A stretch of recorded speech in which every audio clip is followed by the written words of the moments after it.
Hello everyone, आज हम लोग देखेंगे ये नया चैप्टर वेव एंड साउंड। और बहुत ही थ्योरेटिकल चैप्टर है, डिफिकल्ट नहीं है, लेकिन बहुत सारे टर्मिनोलॉजी नया यूज होते हैं तो उनको याद रखना पड़ता है, तो डिफिकल्ट लगता है। Otherwise chapter is not difficult. Wave and sound दो पार्ट में पढ़ाया जाता है। एक पार्ट पढ़ाया जाता है क्लास 11th में, बहुत ही बड़ा चैप्टर है, बहुत सारे कंसेप्ट है। दूसरा पार्ट पढ़ाया जाता है इन क्लास 12। ठीक है। वेव दो किस्म के होते हैं, एक होता है मैकेनिकल वेव, एक होता है नॉन मैकेनिकल वेव। जो मैकेनिकल वेव है वो क्लास 11th में पढ़ाया जाता है। जो नॉन मैकेनिकल वेव है, वेव ऑप्टिक्स, उसको क्लास 12 में पढ़ते हैं। खैर, हम लोग basics of wave and sound, बच्चों वाली वेव एंड साउंड को देखेंगे अभी। अब इस चैप्टर को लेके आगे बढ़ते हैं। क्या आप लोगों के पास कोई जानकारी है what is a wave? Wave किसको कहते हैं? है कोई जानकारी किसी के पास बोलने के लिए? What is a wave? Wave सबसे सुने हैं आप, शायद देखे भी होंगे। नहीं, समंदर में गए होंगे, सी बीच में, यूसी समंदर में बहुत सारे वेव्स आते हैं। Disturbance. Sir, can I give an example? Yes, you are supposed to. हाँ sir, if we throw a pebble in water, so the ripples that are formed, we can say that as wave. Yes, that is an example of wave. Okay, अभी हम लोग बात कर रहे हैं, are we involving any wave? सोचो तो। Sound wave. Yes, हम जब बात कर रहे हैं, आप मेरे से डायरेक्टली सुन रहे हो तो आप उसको साउंड वेव कहोगे। बट जो दोज हु आर ऑनलाइन, उनके लिए मेरा साउंड वेव इलेक्ट्रोमैग्नेटिक वेव में कन्वर्ट होकर उनके पास जाता है। तो हाँ, तो microwave, radio wave, x-ray, light ray, ना sound, these are all waves. तो बेसिकली वेव चीज है क्या? How we define a wave? मैं पूरा बेसिक से आपको समझाने की कोशिश करूंगा, आप भी समझने की कोशिश करना, क्योंकि ये चैप्टर पे बहुत बड़ा बड़ा क्वेश्चंस आते हैं हर एंट्रांस में, आगे चल के हर जगह। लेकिन बच्चे क्या करते हैं, इस चैप्टर को स्किप कर जाते हैं, क्योंकि डिफिकल्ट नहीं है, बहुत सारे नए चीज है। चलिए समझते हैं, एक एक करके समझेंगे और लिखेंगे। पहला हुआ कि सपोज हम कहेंगे, जस्ट सी एन एग्जाम्पल। यहां पर कोई एक ब्लॉक रखा हुआ है और सपोज मैं यहां से कोई एक बुलेट फायर करता हूं। तो जैसे मैं बुलेट यहां से फायर किया, तो ये बुलेट क्या करेगा? ऐसे जाएगा, सीधा किसको मारेगा? जैसे मारेगा उसके बाद क्या मिलेगा आपको? उसके बाद मिलेगा कि बुलेट जैसे यहां तक घुस गया आके, फिर ये दोनों मिलके ऐसे चलने लगेंगे, है कि नहीं? तो this is what is happening. क्या हुआ? इनफैक्ट हुआ यूं कि ये बुलेट पहले यहां पे था, बाय मीन्स ऑफ स्प्रिंग आप इसको कुछ एनर्जी दिए, उस एनर्जी को लेके bullet goes from here and imparts that energy to this, then both of them are moving. What we basically observe, energy moves from the gun to the block and the bullet was the carrier of the energy. It is nothing but transfer of energy from one place to other, but simultaneously this body was physically moving. ये जो body था ये physically move कर रहा था। There was a carrier, there was a transport system which was carrying the energy from one point to other। तो ये usually होता है हर जगह, है ना? आप बुलेट मार के ब्लॉक को मूव करवाओ या पत्थर मार के आम तोड़ो, बात तो you are sending the energy and there is a matter which is carrying that energy going to the block object and imparting that energy there। General process है। But what is wave? सोचो तो, supposing हम कहेंगे यहाँ पे कोई एक thread ऐसे लगा है और ये थ्रेड के ऊपर छोटा सा पीस ऑफ पेपर रखा गया है, जैसे पीस ऑफ पेपर। आप क्या करते हो, ये थ्रेड टाइटली कनेक्टेड था, आप यहां से इसको मार देते हो। जैसे आप इसको मार दी, you find the thread starts vibrating and after some time this piece of paper is thrown away. When it is thrown away, it is having some energy with it. कहां से आया वो एनर्जी? ये लाके पहुंचा है। कहां से पहुंचा? Energy goes from here to here, but does the material here is moving towards the object? No, this is just oscillating। यहाँ पे जो थ्रेड का पार्टिकल है वो अपनी जगह ऑसिलेट कर रहा है, आगे नहीं जा रहा है, but energy is going. Here what is happening? Here what is happening? Here energy is transferred with transport of matter. Here energy is transferred without transport of matter. समझ में आया क्या? So what is wave? Wave is transfer of energy without transport of matter. जब कोई matter move नहीं कर रहा है, ओनली एनर्जी जा रहा है। मैं जैसे बात कर रहा हूं तो मेरे साउंड आपके कान तक पहुंच रहे हैं, बीच के air particles are just vibrating in their position but they are not physically moving. समझ में आ रहा ना? So what is wave? Wave is transfer of energy without transport of matter. ठीक है, पहला स्टेटमेंट क्या आया? Wave is the phenomenon of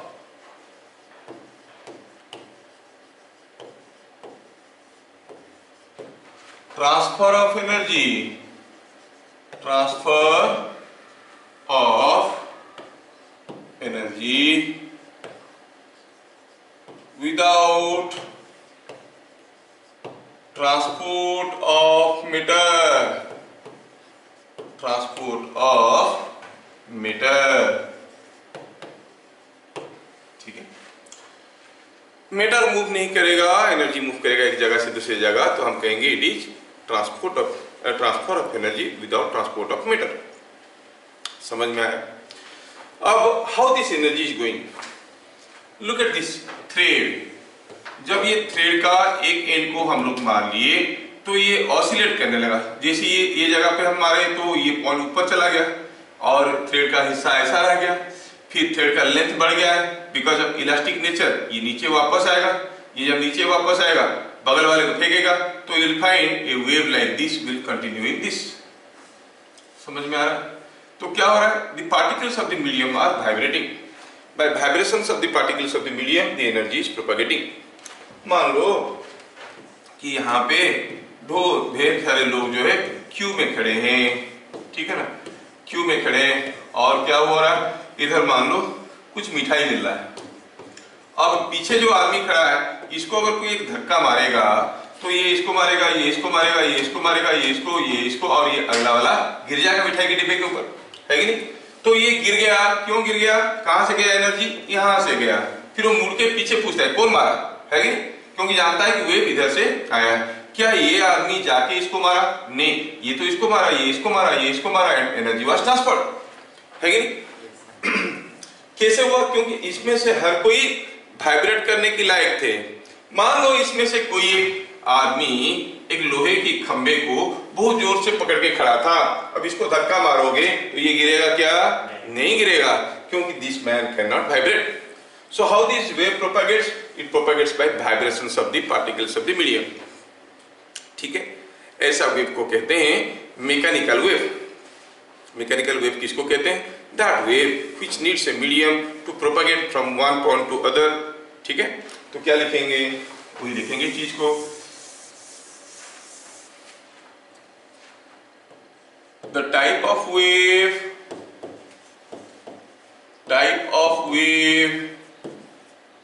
which needs a medium to propagate. Propagate means move from one point to other is called a mechanical wave. Mechanical wave नाम याद रखना पड़ेगा, नए नए टर्म है। एग्जाम्पल में क्या कहेंगे? Vibration in a string, vibration in a string, हाँ इट्स ए मैकेनिकल वेव, है ना? और sound is also a mechanical wave. आपके और हमारे बीच में साउंड का लेन देन हो रहा है because there is some medium in between. अगर आपके और हमारे बीच में वैक्यूम क्रिएट कर दिया जाएगा, मैं कितने भी जोर से चिल्लाऊंगा आपको सुनाई नहीं देगा। जहां पर साउंड प्रूफ रूम बनाते हैं वहां पर क्या करते हैं? डबल वॉल का प्रोविजन रहता है, बीच का जो एयर है उसको सक करके बाहर निकाल देते हैं, अपरंट वैक्यूम क्रिएट हो जाता है, तो बाहर का कोई आवाज अंदर नहीं आता है। तो sound needs a medium to propagate. You might have seen waves in the sea, है ना? When you, as you told in the beginning, when you drop a pebble into water, you find the waves are going on the surface, है ना? Waves on surface of water, waves on surface of water, these are all mechanical wave. अभी थोड़ी देर पहले मैं एक example दिया कि बहुत सारे बच्चे लाइन पे खड़े थे, पीछे वाले को धक्का मारा, आगे वाला गिर गया। ये कौन सा वेव गया? Mechanical wave, because each particle was vibrating in its own position and the energy was propagating. लेकिन ऐसे भी कुछ वेव्स है जिनको एक जगह से दूसरी जगह जाने के लिए कोई मीडियम की जरूरत नहीं है, ठीक है? ऐसा वेव्स को कहते हैं नॉन मैकेनिकल वेव और electromagnetic waves. Just like light. Yes, yes. So that is what we will write here. The type of waves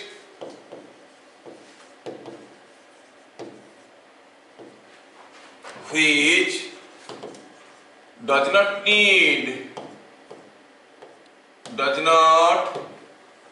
need a medium to move from one point to other is called a non-mechanical wave. Non-mechanical wave.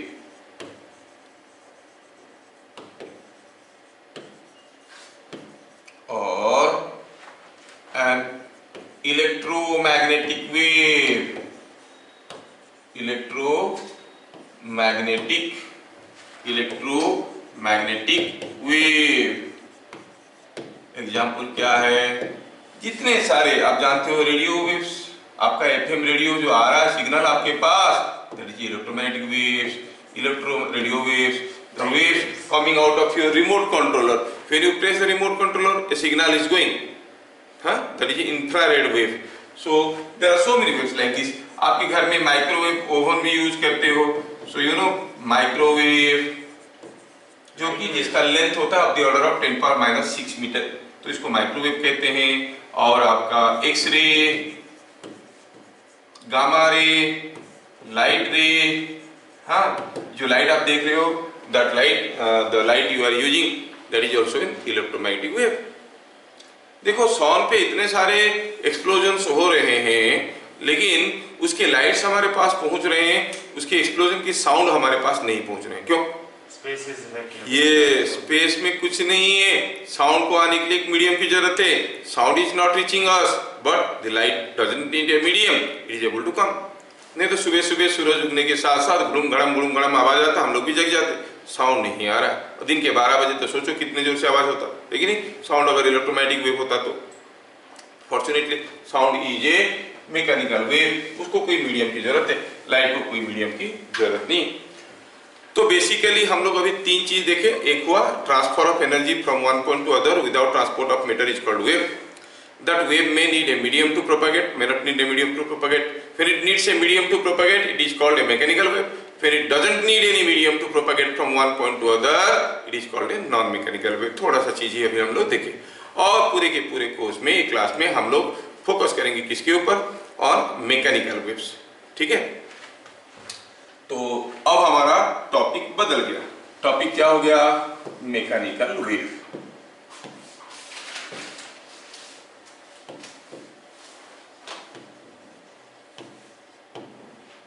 तो this type of wave always need a medium to propagate from one point to other. एक जगह से दूसरी जगह जाने के लिए एक मीडियम की जरूरत होता है. अच्छा, ये बात है. तो how the wave propagates? A mechanical wave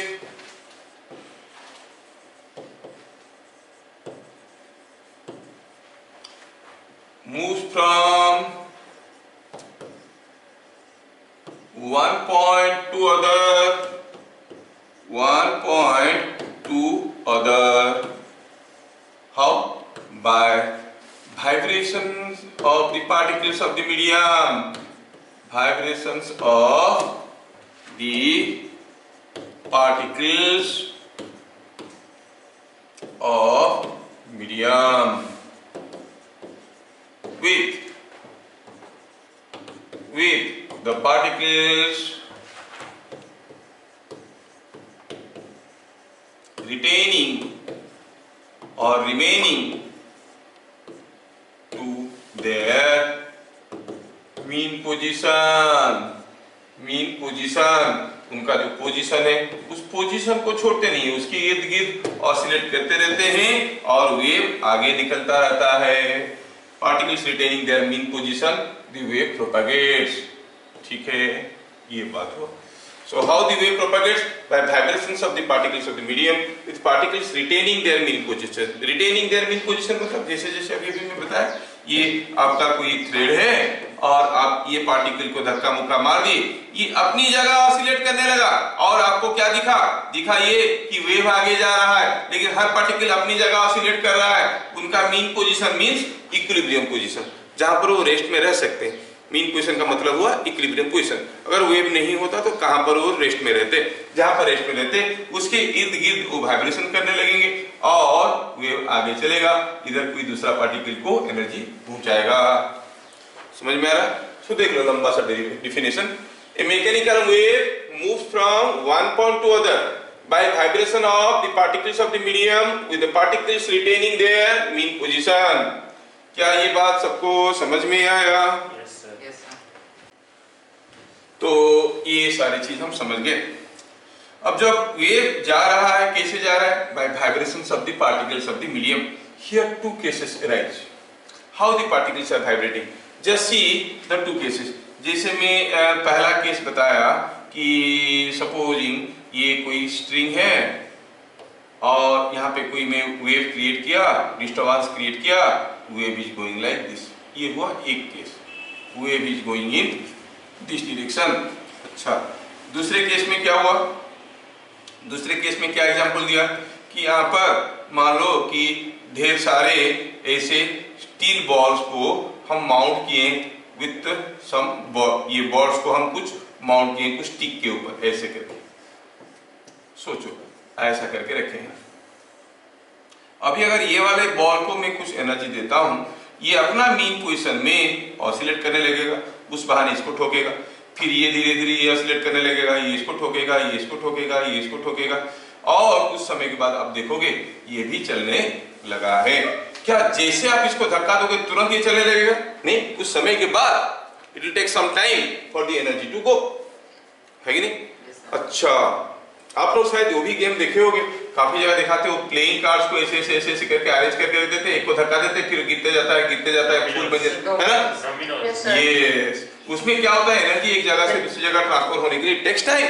same thing is happening here. जैसे आप धक्का दिए तुरंत एनर्जी यहाँ पे नहीं पहुंचेगा, it will take its own time to go. यहाँ पे धक्का दिए तुरंत एनर्जी नहीं पहुंचेगा, कुछ समय के बाद हिलने लगेगा।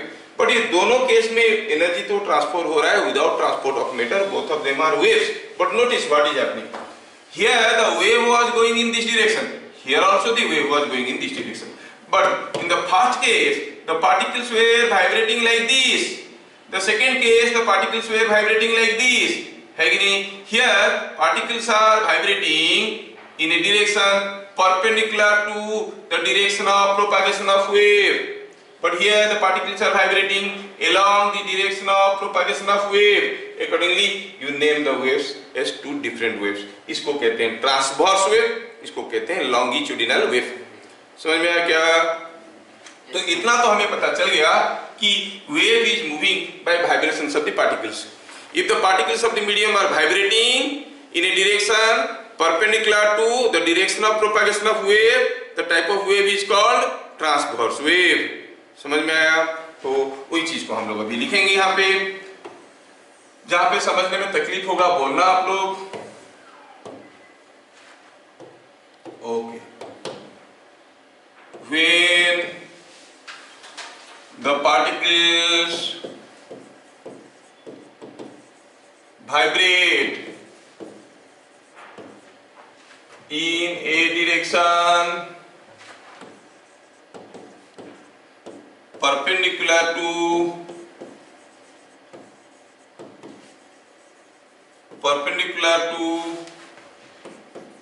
direction of propagation of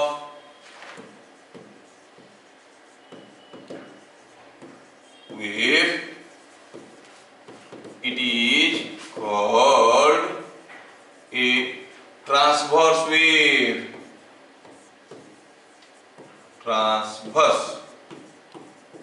It is called a transverse wave. क्या ये बात सबको समझ में आया? Transverse wave किसको कहते हैं? When the particles are vibrating in a direction perpendicular to the direction of propagation of wave, you call it a transverse wave. कोई पूछेगा कोई transverse wave का एग्जाम्पल दीजिए, तो आप कहोगे एग्जाम्पल में कहोगे vibration in string, vibration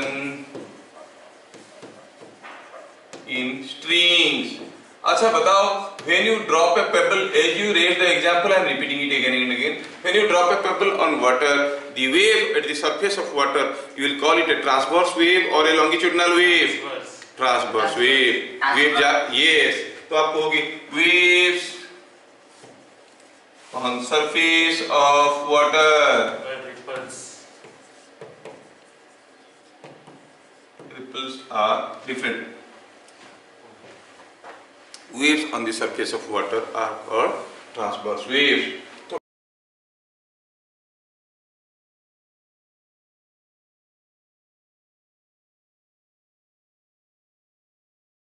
transverse wave क्या है आपको समझ में आ गया.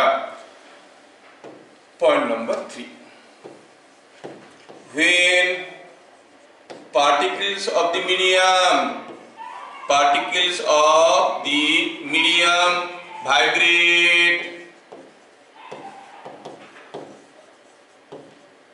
particles of the medium vibrate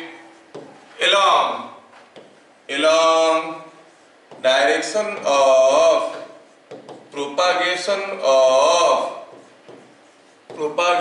means movement. Direction of propagation means direction of movement of wave. Direction of propagation of wave, it is called a longitudinal wave.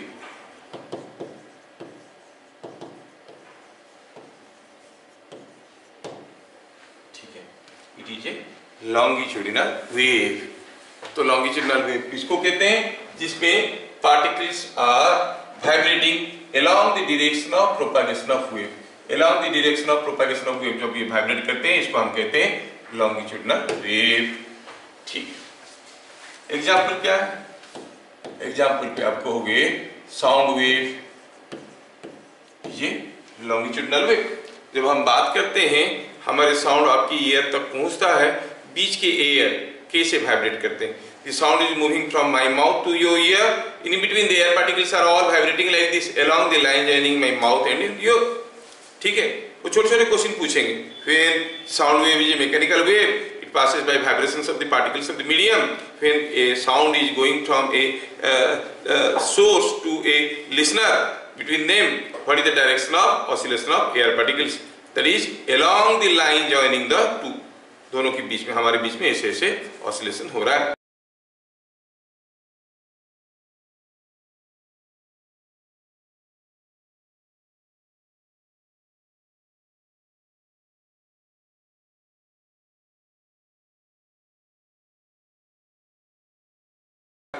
और वैसे भी पानी में हम लोग अभी भी देखे कि waves on the surface of water is a transverse wave, but remember waves inside water below the surface is always a longitudinal wave. ठीक है, आप अगर किसी स्विमिंग पूल पे खड़े हो, किसी स्विमिंग पूल के अंदर खड़े हो, कोई दूसरे कोने पे कोई जंप किया, तो he will create a disturbance, send some energy that way. तो एनर्जी आएगा, कुछ समय के बाद वो आके पानी के अंदर अंदर आके एनर्जी आपको धक्का देगा, अब गिर जाओगे. Because that is just a oscillation along the direction of propagation of wave. यहाँ पे कोई कूद गया है पानी में और यहाँ पे खड़े थे, कुछ समय के बाद लगेगा कि आपको कोई धक्का दिया पीछे से, क्योंकि the particles all vibrate like this and the energy goes. समझ में आ रहा? ऐसा होता है. कभी अगर किसी बड़ा सा साउंड बॉक्स के सामने आप खड़े होगे और धुमधुमा धुमधुम कुछ बज रहा होगा हाई पास में, तो लगेगा कि पीछे से वो आपको धक्का दे रहा है ना? So that is what is a longitudinal wave. So longitudinal wave क्या हो गया? It is a wave in which the particles vibrate along direction of propagation of wave. याद रहे कि sound wave is a longitudinal wave. अब हमें देखना है कि कोई एक वेव, मैकेनिकल वेव किसी मीडियम में जब जाएगा तो उस मीडियम में कौन सा वेव बनेगा, लॉन्गिट्यूडनल बनेगा कि ट्रांसवर्स बनेगा। लॉन्गिट्यूडनल वेव जिस मीडियम में आसानी से जा पाएगा उसको उस मीडियम का लॉन्गिट्यूडनल वेव के लिए रेयर मीडियम कहेंगे। ये एक टर्म है वेव चैप्टर में।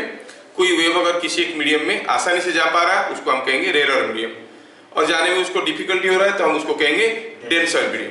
ठीक है, जैसे आप जानते हो glass is a denser medium for light, air is a rare medium for light. Air में लाइट आसानी से जा सकता है, ग्लास के अंदर जाने के लिए उसको दिक्कत होता है, वेलोसिटी कम हो जाता है। हाँ, तो दैट इज व्हाट। तो हम क्या कहेंगे, थोड़ा यहाँ पे पुट करेंगे, the medium in which a wave can move faster is called a rarer medium for the wave. Rarer medium for the wave. If the wave moves slowly, the medium is called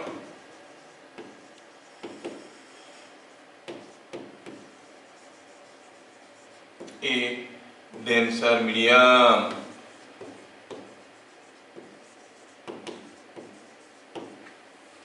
कोई medium rare medium है कि denser medium है, वो it has nothing to do with the density.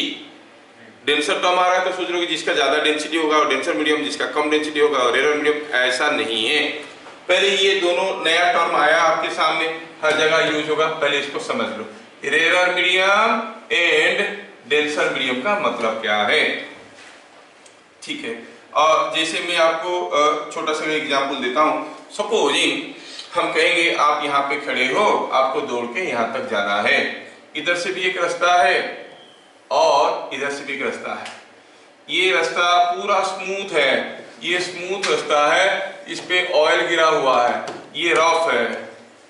ठीक है, आपको यहाँ से भाग के जाने के लिए you can run through path A and path B. कौन से रास्ते में आप जोर से भाग पाओगे, पाथ ए में कि पाथ बी में? क्या आप स्मूथ जहां पर ऑयल गिरा हुआ है जोर से भाग पाओगे? नहीं भाग पाओगे। सो इधर आप जाओगे तो धीरे धीरे धीरे धीरे जाओगे। So B becomes a denser medium for you, B becomes a denser medium for you, but this becomes a rare medium. जितना ज्यादा रफ रहेगा हम इतना जोर से भाग सकते हैं। I hope you understand this has nothing to do with the density of the medium. समझ में आ रहा है क्या? एक्चुअली तो फिर डेंसिटी के साथ नहीं है, तो रेयर और डेंसर सर ये टर्म क्यों यूज हो रहा है? ये नॉर्मल लोगों को समझाने के लिए यूज किया जा रहा है। मान लो एक रूम में हम एक जगह से, बहुत बड़ा सा हॉल है, एक जगह से दौड़ के दूसरी जगह जाना चाहते हैं। अगर कोई नहीं है तो जोर से भाग के जाएंगे, और बहुत सारा लोग हैं तो धक्का मुक्का खा के जाएंगे तो देर लगेगा, स्लो हो जाएंगे। तो उसी को समझाने के लिए डेंसर टर्म और रेयर टर्म यूज किया गया। बट रेयर मीडियम मतलब हुआ जिसमें वेव ज्यादा स्पीड में जा सकता है। डेंसर मीडियम का मतलब हुआ जिसमें वेव ज्यादा स्पीड में नहीं जा सकता। कोई मीडियम एब्सोल्युटली डेंसर और रेयर नहीं होता है। दो मीडियम को कंपेयर करेंगे तो ये रेयर है, ये डेंसर है, ऐसे हम कहते हैं। समझ में आ रहा? अच्छा, तो ये तो आप देख लीजिए कि स्मूथ ऑयल स्पिल हुआ है, यहाँ पर आप दौड़ के नहीं जा सकते यहाँ से इस रास्ते में, तो B becomes a denser path for you, this is a rare path for you. वैसे बाय नेचर कोई अगर पूछेगा बताओ water is a denser medium और रेयर मीडियम, ये again is a difficult question. किसके लिए? सपोज हम कहेंगे कि यहाँ पर पानी है, पानी में कोई यहाँ से यहाँ पर जाना चाहता है। For human being this is a denser medium, he can not move very fast. कछुआ के लिए, मछली के लिए it is again a rare medium. Same water behaves as a rare medium for someone and denser medium for someone else. तो similarly कौन सा wave है, कैसा वेव है, वो डिसाइड करेगा कि ये डेंसर मीडियम है कि रेयर मीडियम है। कोई मीडियम को बाय नेचर आप ये नहीं कह सकते ये मीडियम तो डेंसर मीडियम है, नहीं। आप देखोगे जैसे water is a denser medium for light, but rarer medium for sound. Sound can move faster in water, light cannot move faster in water. तो कौन सा मीडियम रेयर होगा, डेंसर होगा, वो डिपेंड करता है कौन सा वेव उसके अंदर से जा रहा है। चलिए हम अब देखना चाहेंगे कि अगर हम कहेंगे कोई लॉन्गिट्यूडनल वेव जाएगा तो लॉन्गिट्यूडनल वेव जाने के लिए मीडियम कैसा होना चाहिए। ठीक है, मीडियम कैसा होना चाहिए, कौन सा मीडियम उसके लिए डेंसर मीडियम होगा, कौन सा मीडियम उसके लिए रेयर मीडियम होगा। Point number 5 is a longitudinal wave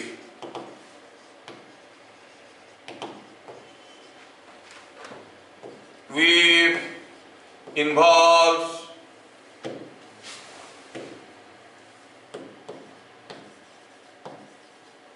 compression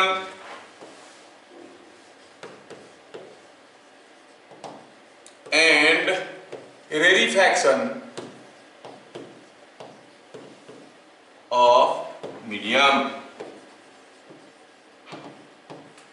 compression and rarefaction of the medium, थोड़ा टर्म को समझाते हैं। सपोजिंग, सोचो कि यहाँ पे एक जमीन पे, सपोज हम कहेंगे यहाँ पे हुआ यूं है कि एक बहुत बड़ा सा स्प्रिंग रखा गया है। Think this is what is a spring, heavy spring. ठीक है, एक स्प्रिंग यहाँ पे रखा गया है। अब ये स्प्रिंग में यहाँ पे कोई एक ब्लॉक रखा गया है। आप क्या करते हो, एक हथौड़े से क्या करते हो, यहाँ पर हथौड़े से आप इसको एक बार हैमरिंग करके मारते हो। तो जैसे मारोगे, अगर ये कोई रॉड होता, आयरन रिजिड रॉड होता, रॉड पुश हो जाता, उसको जाके मारता। लेकिन अब ये स्प्रिंग पुश नहीं होगा। What will observe, this part will be getting compressed, है कि नहीं? yes. ये पार्ट पहले कंप्रेस हो जाएगा, फिर ये कंप्रेस होकर रहेगा नहीं, ये खुलेगा। जब ये खुलेगा फिर देखोगे ये पार्ट कंप्रेस हो जाएगा, फिर ये खुलेगा तो ये पार्ट कंप्रेस हो जाएगा। मतलब अगर कंटिन्यूअसली आप यहाँ से मार रहे हो तो आपको रास्ते में दिखेगा यहाँ पर कंप्रेशन क्रिएट हुआ है, यहाँ पर कंप्रेशन क्रिएट हुआ है, यहाँ पर कंप्रेशन क्रिएट हुआ है, and that way energy is going.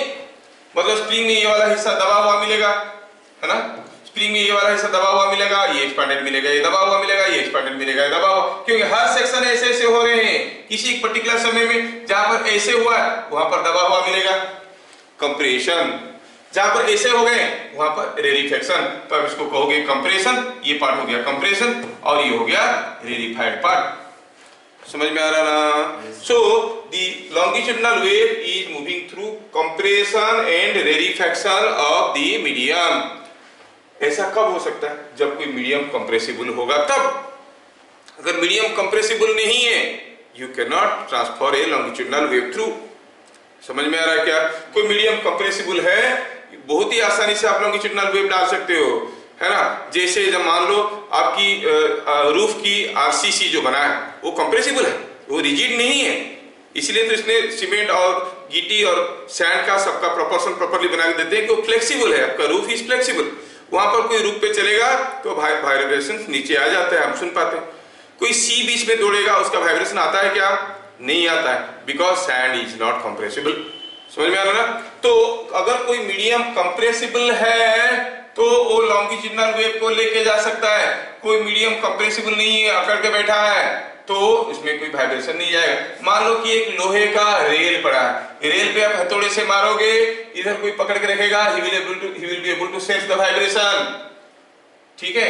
अगर आपको ट्रेन दूर से आ रहा है कि नहीं आ रहा है पता करना है, हो सकता है कि ट्रेन की साउंड आपको सुनाई नहीं दे रहा है, लेकिन अगर आप रेल पटरी पे कान लगाओगे, you will be able to sense the vibration which moves much faster than the velocity of train।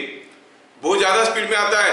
Train का साउंड भी, अगर वो हॉर्न भी ब्लो कर रहा होगा, वो साउंड नहीं पहुंचेगा, लेकिन the vibrations will come because the sound is coming through air, vibrations are coming through the rails. लेकिन ये एक्सपेरिमेंट करने से पहले देख लेना, आ तो नहीं गया होगा, आ गया होगा उसके बाद लगाओगे तो फिर तो कुछ दूसरा हो जाएगा, है ना? पहले चेक कर लेना कि अगर बगल में ट्रेन नहीं आया, अब पता करना है ट्रेन आ रहा है कि नहीं आ रहा है, तो पटरी पे अगर कान लगाओगे तो you can sense the vibrations. तो क्या देखें हम यहाँ पे देख रहे हैं, तो मैं यहाँ पे ये एक्सप्लेनेशन में क्यों आ गया बताओ? Because I used two new terms, compression and rarefaction. क्या ये दोनों टर्म आपको समझ में आया?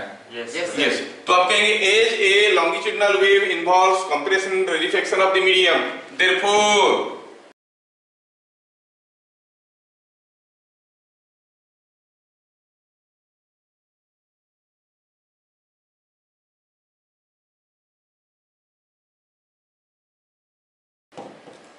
therefore it can easily move through compressible mediums। जो मीडियम कंप्रेसिबल नहीं है उसमें नहीं जा सकता, जो मीडियम कंप्रेसिबल नहीं है उसमें वो नहीं जा सकता।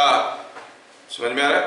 तो हम कहेंगे water is a rare medium for longitudinal waves, longitudinal waves। Water is a rarer medium for longitudinal wave। ठीक है, क्योंकि gases are highly compressible, है ना? Liquids are also compressible। There are some steels, they are also compressible। Steel में भी elastic property होता है, उसको भी कंप्रेस कर सकते हैं। जो भी मीडियम कंप्रेसिबल है उसमें लॉन्गिट्यूडिनल वेव जा सकता है। समझ में आया? तो फ्लूइड्स में the mechanical waves are usually longitudinal. The mechanical waves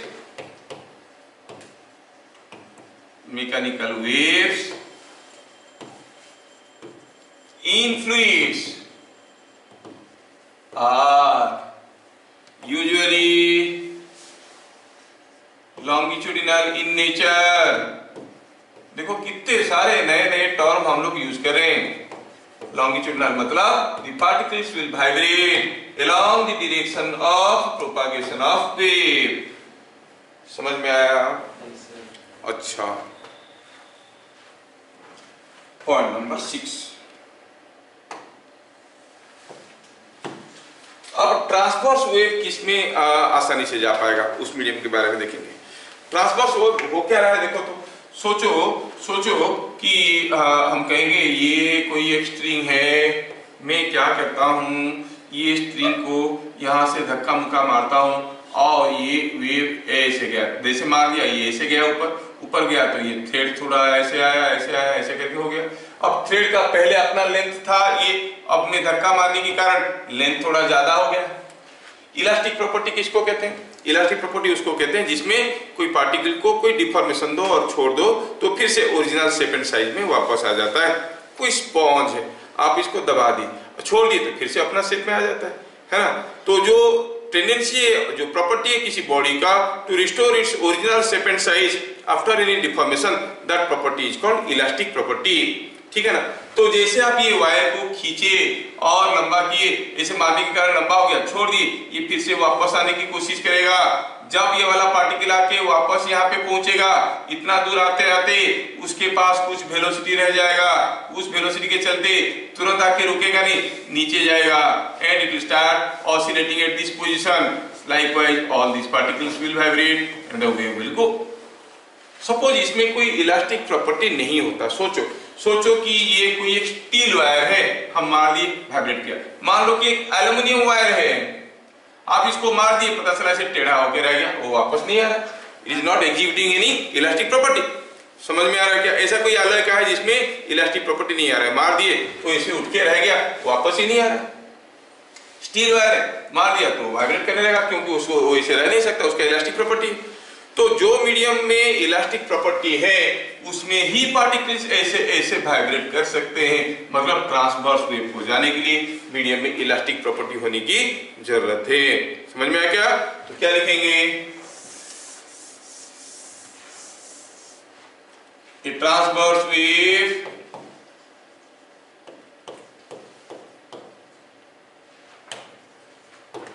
can pass through medium having elastic property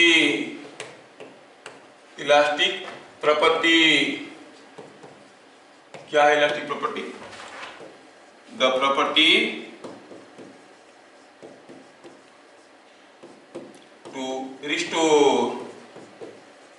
it's original property of a body to restore its original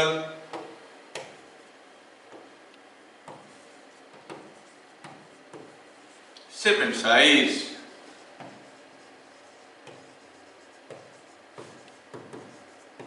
After any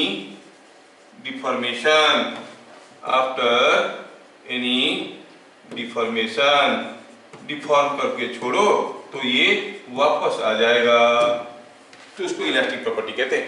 A transverse wave can pass through a medium having elastic property as fluids have less or no elastic property.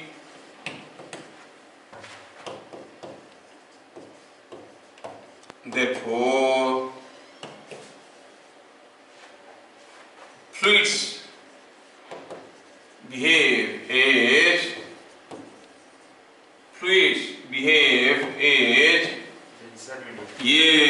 denser medium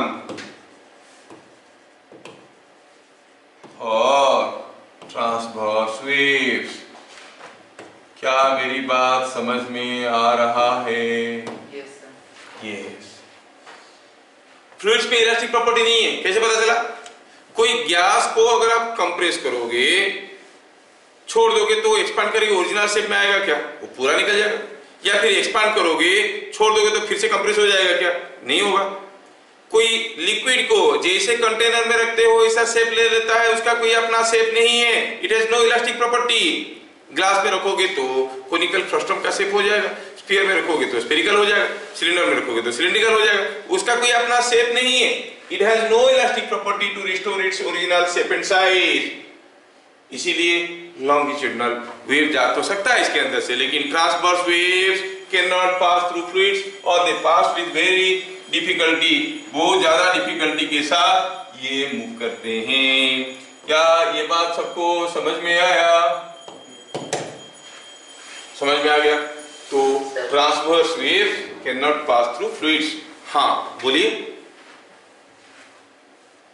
okay, now तो basically हम क्या observe किए? Basically हम ये observe किए कि waves और mechanical waves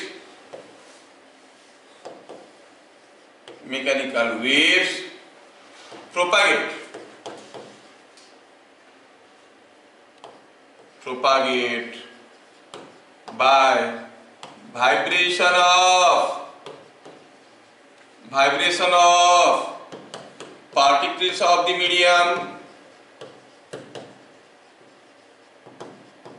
vibration of particles of the medium, mechanical waves propagate by vibration of particles of the medium. The velocity of propagation मतलब कितनी ज्यादा स्पीड में जाएगा,